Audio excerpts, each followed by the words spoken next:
Bad team on the floor. Je suis très heureux, c'est avec une joie renouvelée que je vous retrouve. J'aimerais saluer au passage Jean-Michel Olin, cet animateur talentueux qui s'installe peu à peu dans le cœur des Ivoiriens. L'élément que vous allez voir relève d'une exclusivité. Vous allez voir le visage d'une France en colère. Je vous laisse regarder ma France, ma belle France, en feu. Oui, le mot est cette fort, mais les images que nous sommes amenés à voir nous laissent perplexes et nous plongent dans une interrogation sans fin. Hier soir, nous avons été amenés à voir une violence inouïe, sans précédent. Une violence qui a embrasé toute la France. J'ai dit bien, toute la France. Toutes les grandes villes de France. Pourquoi cette telle violence? Pourquoi la population s'est-elle levée? Oui, hier, nous avons assisté au dégainement du 49-3 par le gouvernement de M. Macron. Mesdames et messieurs les députés, aujourd'hui, sur le texte du Parlement, l'incertitude plane à quelques voix près. On ne peut pas prendre le risque de voir 175 heures de débat parlementaire s'effondrer. On ne peut pas prendre le risque de voir le compromis bâti par les deux assemblées écarté. On ne peut pas faire de pari sur l'avenir de nos retraites. Cette réforme est nécessaire.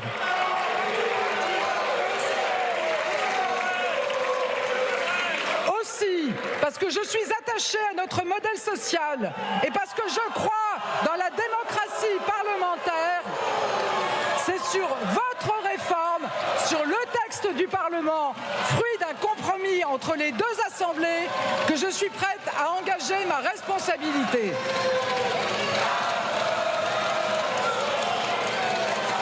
Aussi, sur le fondement de l'article 49, alinéa 3 de la Constitution, j'engage la responsabilité de mon gouvernement sur l'ensemble du projet de loi de financement rectificatif de la sécurité sociale pour 2023, modifié par l'amendement de coordination communiqué à l'Assemblée nationale.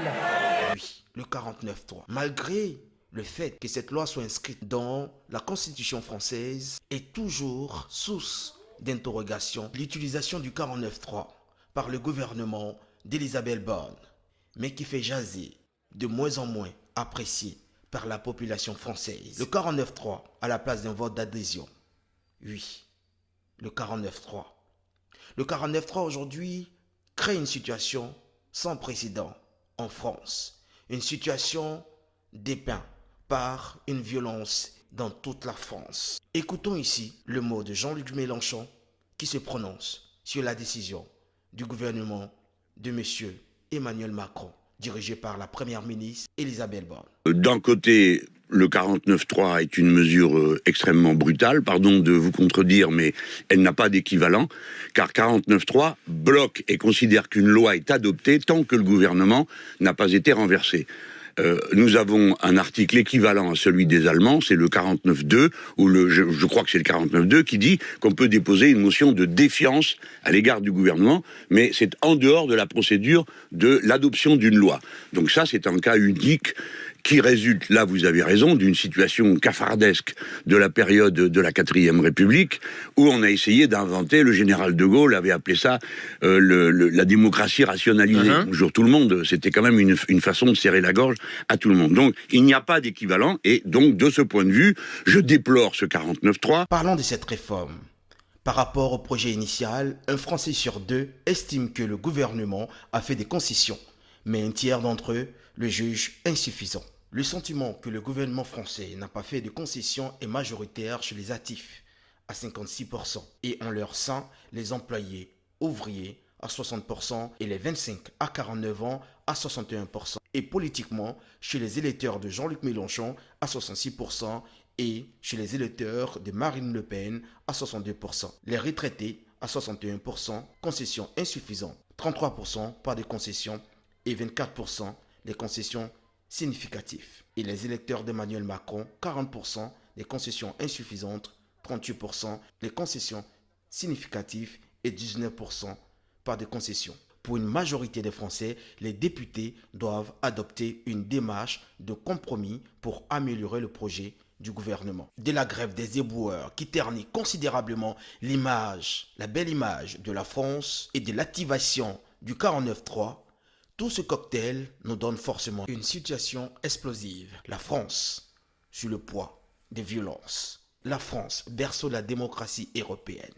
Oui, le 49.3 est aujourd'hui vu au sein de la population comme un recul de la démocratie.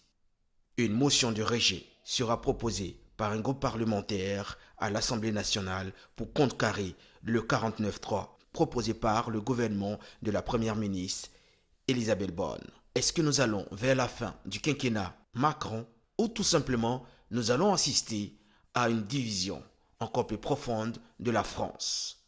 La question reste posée. Les événements qui viennent nous donneront plus d'éclaircissements sur cette crise que vit la France. Je vous retrouve prochainement. C'était Jean-Luc Moreau.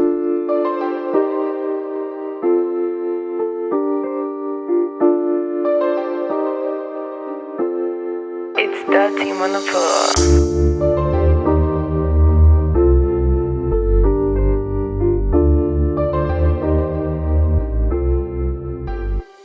Chez toi tu sais ce que moi j'ai fait.